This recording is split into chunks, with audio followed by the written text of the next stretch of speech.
नमस्कार, स्वागत है आपका मेरे YouTube channel HM creation Bhojpuri में। और आज की न्यूज़ दबंग सुपरस्टार खेसारी लाल यादव जी की तरफ से, जिनका एक और लोकगीत रिलीज़ होने के लिए तैयार है। और इस गाने का नाम और किस चैनल पे रिलीज़ होगा ये सब कन्फर्म हो चुका है। तो दोस्तों बने रहे इस वीडियो में। दबंग सुपरस्टार खेसारी लाल यादव और खुशबू तिवारी केटी का एक और धमाकेदार गाना आप सबके बीच में आने वाला है, जिस गाने का नाम है माथे की बिंदिया। जी हाँ दोस्तों, माथे की बिंदिया।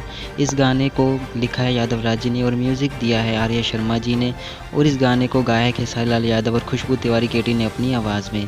इस शानदार गाने की रिलीज़ डेट और टाइम सामने नहीं आई है, लेकिन मीडिया की तरफ से ये रिपोर्ट है कि इस गाने को बहुत जल्द रिलीज़ कर दिया जाएगा। यादव राज जी, जो कि इस गाने के राइटर हैं, उन्होंने सोशल मीडिया पर यह बताया है कि इस गाने को 25 दिसंबर से पहले रिलीज़ कर दिया जाएगा।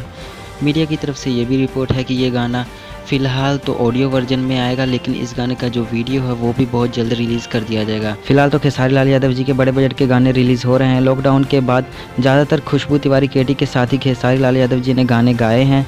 तो देखते हैं ये गाना क्या कमाल कर दिखाता है। तो दोस्तों कौन कौन खेसारी लाल यादव जी के आने वाले इस गाने का इंतजार कर रहे हैं, नीचे कमेंट कर जरूर बताएं। वीडियो को लाइक शेयर जरूर कर दे। और अगर आप चैनल पर नए हैं तो सब्सक्राइब करके बेल आइकन दबाकर ऑल पर सिलेक्ट कर ले भोजपुरी सिनेमा से जुड़ी ऐसी वीडियोस देखने के लिए। फिलहाल के लिए इतना ही, मिलते अगली वीडियो में, तब तक के लिए धन्यवाद।